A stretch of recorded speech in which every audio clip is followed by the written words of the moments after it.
tells us. There we go. We're live. Hi, Facebook. It's me again. You know, I'm like a penny. It keeps coming back. You try to get rid of it. This is my 4th interview today, and I am loving it. This is better than McDonald's. I'll tell you, I am on a high when I get to talk to people. I don't like living alone. This is my antidote to living alone. You're welcome. This is interview 829. I'm trying to get to 1,000 by the end of the year, but that's not going to happen. I don't do numbers that well. So we have a really fun guy to interview today. You're going to get to know, love, and want to follow the career and support the career of Dan Hall today. Get to that in a second. Now, here's the deal. Comic Spot was started so that you could get to know these comics, who they are on and off the stage, right? I have a sponsor. And when you have a sponsor, you know what you have to do? You have to always mention them. Yeah, so every time you watch one of these interviews, you get to hear me say the spiel. And I keep trying to make it more interesting through it's a have to. Okay, so it's not all that great, but it's the best I've come up with. So I am an Army veteran. I know I look really tough. I get it. But the thing is that because I'm a veteran, I'm also a proud member of the Veterans of Comedy, and they're my sponsor. And so they have a website. Now, if you ever want to hire someone who served our country, who's now serving up jokes, you want to go to the veteransofcomedy.com and find my video and hire me. I mean, hire anybody you like. That's the way you do it. Yeah, I keep getting that confused. Whatever, narcissism, whatever. So today we have an esteemed guest. I've marveled at his comedy. He's like an enigma. I just told him that off screen. He's a little bit like how Russia used to be, you know? You see him, you don't really know him. You like him, but you don't know him. So today you get to know him. You're so lucky. You're welcome. So let me read this intro for Dan Hall, our guest over there in the other square. Dan Hall has been in Las Vegas 26 years. I don't know anybody that's been here that long. He's been in the tour business over the last 20 years. He's been performing stand-up regularly over the last 10 years or so in Nevada, Arizona, North Dakota, Colorado, and Texas. Sales and marketing director for a local hot rod museum, Nostalgia Street Rods, where they were on a show called Collector's Call Season 3. It runs on the Me channel on TV, Me TV. He says he's married and a father to a 16-year-old daughter and a 9-year-old son. And that's his intro. So you guys, let's welcome to the stage and get to know, love, and help follow the career and the rise of Dan Hall. Let's get to know him, you guys. Ready?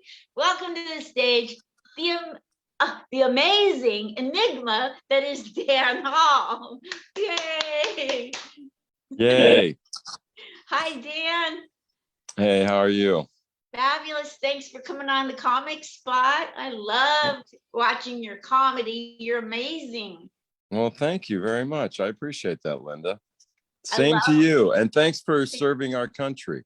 You're welcome, because that's the reason we're speaking English. Yeah, exactly. No, I love it. I love that. Yeah, I wanted to get out of Portland, Oregon so bad that I literally sat and plotted out ways that I could get out of Portland, Oregon. That was my best option. No, that sounds good. Yeah. Oh, I love Las Vegas. Las Vegas is awesome. Yes. So where did you grow up? Because you lived here 26 years. Yeah, I was actually born in Gary, Indiana, but then my family moved to North Dakota very short time afterwards when I was about 5 years old. And then my folks divorced in after about 5 or 6 years up there. And so then I moved with my mom to Florida, and I was in Florida from like 5th grade through high school. What And then city in Florida? there's a little town called Port Charlotte. It's on the Gulf Coast, in between Fort Myers and Sarasota. I believe the average age there is about 180 years old. So I was married to an Army recruiter and I lived in Fort Myers, Yep. Florida for So two we're and a just half north of there. years. What? We were just north of there. Yes, absolutely. I know Port Charlotte very well. So, so you lived in Florida, and that's kind of where you grew up from the time you were around 5 through adulthood? No, by fifth grade through high school. And then I moved back to Fargo, where my dad and my brothers and all that family still live. So I moved back to Fargo, and then I moved to San Antonio, Texas for about 6 months, and then back to Fargo, and then I moved out here. So I've Wow. lived here. I've lived here longer than I've lived anywhere else. And you're married and a father of 2 children. Yeah, my wife and I have been together for over 20 years. How'd you meet her? We met at a reggae concert in Fargo, North Dakota. That's so cool. How do you, Yeah. like, I'm going to be asking married couples who are involved in comedy, one or both, to come on and talk about how to make a marriage work in this fakakta thing called comedy. So, how do you make comedy mix with a happy home life? What's your secret to making your marriage work, but also succeeding at comedy? Who said it was happy? No. No, I'm very fortunate actually, because my wife has always been very supportive of me doing comedy. She likes that. She thinks I really have a thing for it, and so she's just always been very supportive of it. That's awesome. It's such an important thing. If you start with a supportive human being, the battle is pretty much Yeah, set. that's the big part of it right there. I mean, because yeah, I've known a lot of comics where maybe family members or their spouse or whatever isn't very supportive of it, and it makes it very difficult for them. And I think just internally it makes it difficult. Does absolutely. Anytime you're trying to do anything and you don't have support, makes it hard. Yeah. Oh yeah. So you have 2 children, you're keeping down a marriage, and Yeah. I sound like you're, a bulimic and you're trying to hold down your food, but you're keeping a marriage together, you're raising 2 children during how in the heck did you handle the pandemic with 2 children? God. I don't know. I didn't really let the pandemic change what I'm doing. I still go to the store. I still, in the beginning of the pandemic, me and the kids, after they got out of school during the summer, we went up to Minnesota for a month, and just enjoyed ourselves. And, I try not to let any of that really affect me. Good. I go into a store without a mask. I live my life. I'm a cancer survivor. I'm diabetic. I'm not gonna, I'm not gonna let things change me, and I'll be honest, yeah, I'm not a real supporter of a lot of things that are going on with the pandemic. So, I'm, I get it. I may not, like I tell people, I may not be an intelligent man, but I know bullshit when I see bullshit. So You got a bullshit meter and built inside you. yeah, so I don't know, but it's been, I'm not going to say it hasn't been difficult at times. I mean, my wife, she works for a bank. Fortunately enough, with her job, she's been able to actually work from home, and so that'll, that's been nice for us. And now the tour business is getting back going again, and I started, I've been doing tours here and there, but for a long time I've been kind of a stay-at-home dad for a number of years, and then just doing my other side jobs as it goes along. So I've kind of always been the homemaker, I guess, at the house. Which it seems to work for us at times. It's difficult at times, believe me. It's not always easy, that's for sure. But we make it happen. We got good kids, that's a big part of it. Our kids are awesome.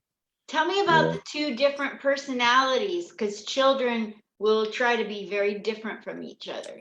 Well, my daughter is very well, she's 16, so she's very opinionated, and she is not like me in the sense of liking the spotlight.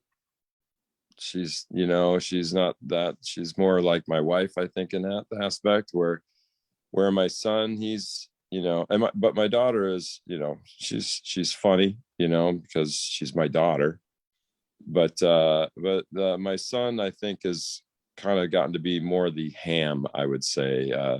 He doesn't mind having a little center of attention and stuff, and he's a funny little guy. So How cool.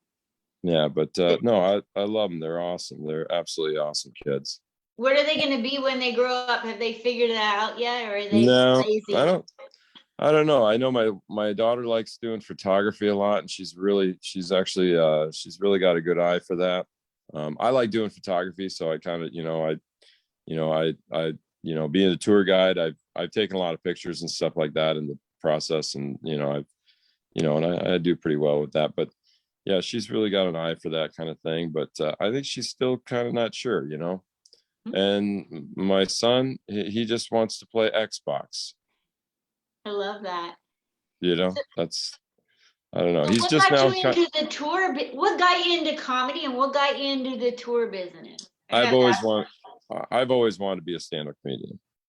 Ever since I was, the sixth grade, I think maybe. I remember when I was in fifth and sixth grade, I would go to the library, and I'm an old guy, so we would rent albums, records, the round disc, the big ones, and I would rent actually Bill Cosby albums all the time, and any other kind of little comedy albums. But I was a real big I loved Bill Cosby. I loved Rodney Dangerfield. This is a real big, kind of hero of mine. That's what I really like, especially now in my life, because I moved to Vegas to do stand-up comedy 26 years ago. But when I first moved out here, there wasn't much of a real comedy scene happening or anything like that. And so I used to sell cars. I moved out here, I was selling cars for a bit, and then I stopped doing that, and that's when a friend of mine actually told me, what you got to do, you got to take people out in the desert. And I'm like, what do you mean, and leave them? That seems illegal. I don't think you can do that. And he's like, no, tour guide. And then that's when I actually looked in the newspaper, because that's better where we used to find jobs back in the old days, the newspaper, and a little ad, tour guide wanted. And it was a company called Casino Travel and Tours, who the owner was Dr. Elias Ghanem, who was pretty well known. He was Elvis Presley's doctor. They say he killed Elvis, but he had a travel agency, and they started booking tours. They had tour desks in the hotels. He had big relationships with the hotels, and then they started their own tour company, and I was one of their first tour guides they hired. So that's when I first got into doing it. And I wanted to do it also because it really helps me with the comedy, because I couldn't really get any, I to be honest, I didn't feel I could write for the longest time. But doing the tours, it made it easier for me to just get that going, as far as being able to talk on the microphone and everything. I think that really helped me over the years. For when I did start getting on stage, a lot of people thought that I'd been doing it longer than I really had, just because I had real good mic control, and I had a bit of a persona that I would put out there on the mic, and that really helped me. And I was making good money at it. I mean, I was just a step-on tour guide is what I do, where I'll be on a bus. I'm not driving or anything, but I'll be on the bus with the microphone, and I mainly did the tour to the Grand Canyon for a long time. And then over the years, I stopped working for that company. I worked for several different companies throughout the years, and I've done a lot of freelance tour work for the past 6-7 years. And but now I'm working for Comedy on Deck, which I've worked for them before, a couple of years ago, off and on, and then but now they have new owner who's awesome. I absolutely love the guy, and I've been working with him, and I just do a couple tours a week, which is fine. It allows me to still spend time with my kids and everything, and also allows me to, do what I want to do with the comedy. And on top of that, I do sales and marketing for a hot rod museum. It's a family, the Goldstrom family. It's their own private collection. They've got over 250 vehicles, and I met them through another friend of mine because they had this. They have these, this collection, and for a long time they would just kind of have their own little charity events there and stuff. They didn't really have it open to the public. And then Sherry Goldstrom, the daughter that runs it, she was having lunch with a friend of mine that I know, and she's talking about opening up to the public. And he's like, you need to meet my friend Dan Hall. And I just kind of helped them, put together some brochures, give them some ideas, because they didn't really want to spend money on a market. I mean, I don't, I'm their sales and marketing director, but I don't get paid anything. Wow. I mean, these people, they are such good people. I really love helping them. They always are helping a lot of charities, especially Children's Speedways charity, which is a fantastic charity. It deals with, especially because I like it because it just helps kids in the southwestern, in the southern Nevada, and they're just, so they're great people, and I like helping them out. And I'll be honest, I've made money by knowing them. I've met other people where I've been able to, get some. I met a owner of a tour company that I helped. I did some freelance work with them, and basically did some consulting for them for just before the pandemic and everything. I was working for them for a while. So yeah. And then I got to do that TV show, Collector's Call, which is on, like you said, which is on Me TV, Memorable Entertainment Television. People always ask me, I don't know if I have that channel. No, everybody has that channel. It's like COVID. You just don't know it. You got it. You just don't know it. But it's hosted by Blair from Facts of Life, if you No remember that show. way. Yeah, she's the host of it, and it's actually a show that the company that owns Me TV, it's their own show and everything.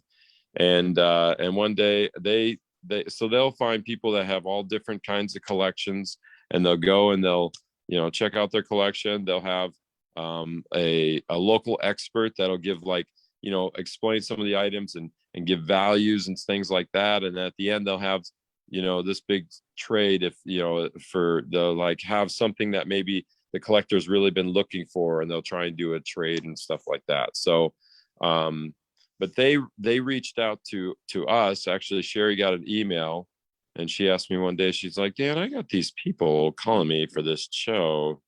Should we do this? And I'm like, yes, we should do that. I will take care of everything. And so, yeah, so I helped them.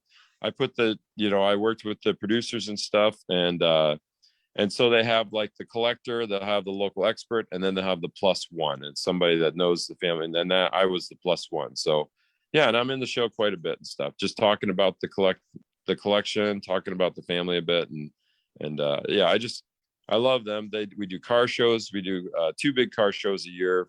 And sometimes we do some others. We have one in February, our red car show, which is real big. And then we just had in November our Goldstrom Classic, the Goldstrom Classic car collection show, which again, both of those benefit the Speedway Children's Charity. So it's a nice organization. So I like helping them out anytime they need help. They're good Wonderful. people. So the Speedway Children's Charity, is that anything to do with car racing and the charity? No, but I believe it has, the like the Speedway out here, the racetrack. I think it started with, I'm not exactly on all how it all started and everything, but I think they kind of have something to do with that a little bit. And Sherry, she's on the board of directors for that deal, and she's been involved in it for a long time. So yeah, they just help kids that need some help out there, that maybe had things not work out right for them, and try and put them back on the track, Hey, that's kind of Speedway like a pun. Children's Network.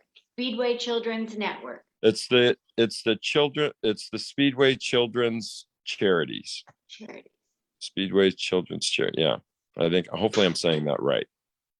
Got it. Well, if you find the link to it so that people can go and look at the website and maybe donate, send it to me if you Oh, would. I will do that. Okay, that'd be awesome. So your comedy has, you're on a lot of shows. Do you produce your own shows? Do you help other people with their comedy writing? I see you talking to people all the time in kind of feel like you're a bit of a mentor to the younger comics. Am I crazy or am I picking that up? You're crazy. I'm not mentoring anybody. You're just out there having a good No, time. I've been, talking on a microphone a long time. I have my own, I like when I see people I like, and, I like to help them out or whatever. And it's always a good thing. I've only produced a couple comedy shows I did during the pandemic. This last year I did a couple marijuana shows because, I like smoking marijuana, and I did a couple of those and stuff. But I would like to produce more, but I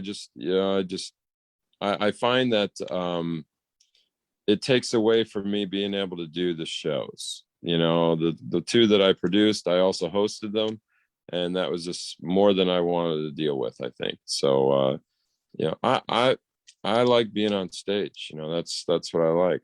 That's what I'm built for. That's what I'm all about. So, and what I get a kick out of when you're on stage, when you have 3x5 cards and you go next joke, and then you do your next joke and you go next joke. So yeah, I just kind of started doing that because I was having a difficulty writing some things, and just putting some things together. And so I've always, I'm not like, I'm an old guy. I like pen and paper. That's how I like writing. I don't like writing on my phone or anything like that. And when I get ideas, I write them down. I'll have notebooks, and I've taken pieces of papers, and I'll put them in this manila envelope. And over time, I've, accumulated all these pieces of paper. And so one night I was just thinking about it, and I'm like, you know what? And I just took them all out, and I started writing them on these index cards. And then I'm like, you know what? I'm just going to take these and see if I can turn them into anything. And then I was just going on stage, and I'm like, hey, I'm, on the open mics, I'm like, I'm going to just try and see if I can put some stuff together. And then that just kind of, just started a little thing where, I'm going next card, because some of the jokes aren't really any good, but the next card saying that is actually turns into the joke. And that's what I've done. I've done it a little bit on the tour bus too. Now I do like a Hoover Dam tour is what I do a couple times a week. And I kind of started doing it on there, but yeah, it's kind of a little gimmicky kind of thing, but I just do it now and then. do you know who else did that? No. Me. Oh, really? In 2000, I had a brain injury and I couldn't remember anything. So I wrote my jokes on 3x5 cards. And then when I get done telling the joke, I would throw the card up in the air. And by the time I got done with my 5-minute set, I had to stop and pick up all the cards. It was too much work, but yeah, like people in Portland, Oregon, if you ask them about me, they'll say, yeah, that was the lady that was so terrible and she couldn't remember anything. She had to read all her jokes. And they cut you no slack with a brain injury. It's like, screw you. Yeah, I guess not. I can't remember anything either, but I think that might be related to marijuana. I'm so glad you call it marijuana. I just had an interview with Medicinal Mike. Yeah. And I couldn't say marijuana. It's cannabis. And I can't get cannabis in my head. Yeah, I say, well, whenever people like when I talk like on the tours, I tell people, I don't drink or something like that. I say, I'm strictly cannabis. I do say cannabis also, but I like saying marijuana because I could say it like that, marijuana. Yeah. I And it come just, from the days where it was Mary Jane. yeah, I just think it's a funny word. See, that's what I like. I like, it's a different word. It's a funny word. When you say it, your mouth does weird things, it's, yeah. And I look at that like with comedy and stuff. I mean, I look at those words that just sound a little funny to incorporate those into just your regular speech. Sometimes just a different word that is a funny word can get a big laugh. Exactly. Oh, no. Yeah, no, 100%. I believe that 100%. So, what's your big overall goal in life? To raise your kids, have a happy marriage, and leave the world a better place and be remembered and cried at during your funeral? What's the deal? I, What are you going for? I want to be able to make a living being on stage, period. Got it. And I don't care, I don't mind having to travel around. I actually enjoy that. I haven't done a lot of that. I would like to get, that's where I kind of would like to go now, is I'd like to, the kids are starting to get a little older. It's a little easier for me to, go on the road a little bit. I like going down to Phoenix and stuff. I haven't done a lot of stuff in like California and LA or anything like that. But I'm meeting people and trying to, get those kind of things put together. Um, you know, I need to be more aggressive, and I'm not. I get comfortable, and then that makes it hard to push yourself, once you get comfortable. So Yeah.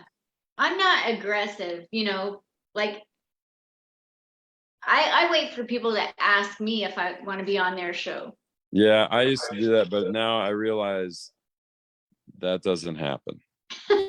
It does. It just doesn't. You have to put your name on people. You have to talk to them. You have to say, hey, I want to do the show or not, because you're not going to be, there's so many people out there. There's so many others that are putting their name in front of that person, that's who they're going to be paying attention to. That's what they're going to remember when they're figuring out who they're going to put on their show. Oh, I remember so and so's talking to me. I remember so and so kept asking me. This guy's keeps, and I just gotta, you just gotta be aggressive in that aspect. I mean, I'm finally gonna do the dirty at 12:30 on Friday, which I'm like so excited to be doing that. But again, that took me, and I've been going to that show off and on, but it's so late at night and I'm old and I fall asleep. But I had this over this last month. I was telling myself, I was like, you know what, I got to make sure I'm there. I got to put my face in front of Gabe over there. I got to talk to him. And the right opportunity came last week where I was talking to him, and he's like, hey, you got 10, 15 minutes? I'm like, yes, all day long. And he's like, all right, next week. And I'm like, all right. I've been wanting to do that show forever. Oh, That that's is, fabulous. I feel that is my audience, because you can say whatever and be dirty, and I like being dirty. I love that. That's going to be fabulous. Yeah, I'm excited. Congratulations on getting on the show and break a leg. Well, thank you, thank you. I'm a little nervous on that one because I want to, I really want to do well with it. So, but I'm excited about it. I really am excited. It's one of the best. It's one of the best comedy shows in Vegas, especially. I mean, they get a huge crowd. I mean, there's 200-300 people in that audience, or at least. So it's really it's a great show. I love it. Yeah, Gabe really does a great job with it. He's had it going on for a number of years now at the South Point Hotel Casino, and I love it. I absolutely love it. It's the best show in town. I'm Yeah, telling you. Yeah. I used to go there when I had a ride to go there and back, but I don't still have the ride available, and it's not possible for me to ride the bus that time of night. yeah. I just it's so late. I have to set my alarm so I can wake up in time. And I'm fortunate. I actually only live like right down the street from it. So that's the other part that's fortunate. But again, yeah, I get tired and I fall asleep. I always fall asleep at like 10 o'clock in my chair or something. I wake up, it's 1:30. I'm like, oh my God, I missed that. Who else is on the show this Friday with you? I'm not sure. I'm not sure who's got. I know it's going to be a big show because it's National Finals Rodeo is in town, and there's a lot of them are at the South Point, so there's a lot of that going on. So, it's always a big show, but I think it's going to be really crazy this weekend. I know the Smash Brothers. I'm not sure if they're this Friday or next Friday. I know those guys are coming in, and they're really great. Corey and Chad. Yeah. They're And nuts. I just saw last weekend was Ian Bagg, and he is incredible. I don't know if anybody has ever watched that guy. I mean, that was a learning experience, watching him up there, watching him with his crowd work, and the way he intertwines it with his regular material and stuff was just masterful. And I really I loved it, man. I was like, wow. I even told the guy, I'm like, hey, thank you for the teachings, because Wow. it was definitely a learning experience. So Did Jimmy Schubert come on? He was in town too. Sometimes when he's at the Laugh Factory, he comes down later to the dirt. oh really? Yeah, I'm not sure if he did. I can't remember exactly. Maybe he'll pop in this Friday. Yeah, little set. that's what's great about that show. They get so many people that just pop in and stuff that you don't expect. And I mean, they've had some big names. I've seen, Christopher Titus over there. I've seen, Joe Coy over there. I mean, it's just, yeah, it's really an awesome show. Absolutely. Well, is there anything you'd like to say in parting, like where to follow you, how to be better people, how not to annoy you when they see you out performing, like the stupid things people do at a comedy club to quit? Anything you want to say is what I'm saying. I just, I mean, if you want to follow me, you can follow me on Instagram at Dan Hall Comedy. I don't know how to run it very well, but I'm trying to get better at that. I'm getting more and more followers of that. I'm on Facebook too, but Instagram is probably the best thing for me, Dan Hall Comedy. And I just say to people, hey, just be real. In this day and age, everybody's so fake. They're all about whatever image they're trying to put on social media and trying to be, and I just try and be myself. That's all I can do. And treat people the way I want to be treated. I'm not a religious man by any means. I don't go to church or anything like that, but I believe in karma. And so that's how I live my life, I guess. I try and treat people the way I like to be treated. A lot of times there's a little drama in the comedy scene, and you may notice I don't get involved. It's not worth it for me. I might have my opinion about things, but a lot of times I just keep it to myself because opinions are just like assholes, right? Everybody's got one. Dad used to say. Everybody's got one. If you're lucky. Yeah, exactly. So, but I like that if you're lucky. But yeah, no, I just I love it when people go out and start, supporting local live entertainment, be it local live bands, poets, of course, a comedy is the number one thing. And we gotta remember that we gotta laugh and not be so damn sensitive. I mean, everybody's we're in that cancel culture thing. And what's always upset me over the past number of years is when I hear a comedian apologizing for a joke. And I'm just like, you can't apologize for it, because that's you. That's your material. And if people, if they don't think it's funny, hey, you know what? We're still in a free country. And if you don't like it, you know what you can do? You can turn the channel. You can not go to the show. You can not read it. That's what you do, and a lot of people, I see all the people getting canceled on social media and stuff like that. And I think that's horrible. I think it's horrible that people are accepting of that they're like, oh, it's okay. You can, get that person off of Twitter because we don't like what they say. And they forget, the freedom of speech, the speech we have to protect and that we have to defend is the speech we don't like. Wow. That is what you have to protect. Wow. If you don't like it, even if you don't like it, you have to support protecting that, even if no matter what it is. I don't care if you got a shitty opinion about this, if you didn't, if you're promoting this kind of whatever, I don't know, hate speech people say, it's that's our speech. And people say, well, these technology companies, they should be able to block that out or anything, that's their own private companies. Here's the thing. They are the soapbox that we used to have, that's what the Twitter and the Facebook and all that stuff, that's our soapbox. That's where you get your opinions out. That's how we communicate nowadays in this new age.